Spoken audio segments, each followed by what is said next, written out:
ভারতের সাথে আমরা সম্পর্ক চাই, কিন্তু সেই সম্পর্ক দাদাগিরি কিংবা স্বামী স্ত্রীর নয় বা রাখি বন্ধনের নয়, যে সম্পর্ক আওয়ামী লীগ ভারতের সাথে তৈরি করেছিল।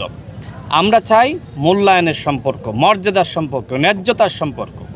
ভারতকে আমি বলবো যে আপনারা সম্মানের সহিত মর্যাদার ভিত্তিতে এদেশের জনগণের সাথে আপনারা সম্পর্ক তৈরি করুন।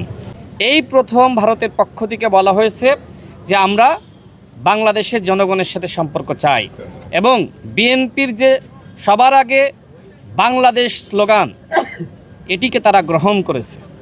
ঠিক আমরা তাদেরকে বলতে চাই, যদি প্রকৃতপক্ষে আপনারা এই স্লোগানকে আপনারা বোঝেন, এদেশের জনগণের চাওয়া পাওয়াকে আপনারা অনুধাবন করতে পারেন, তাহলে সীমান্তে কোনো হত্যার ঘটনা ঘটানো যাবে না।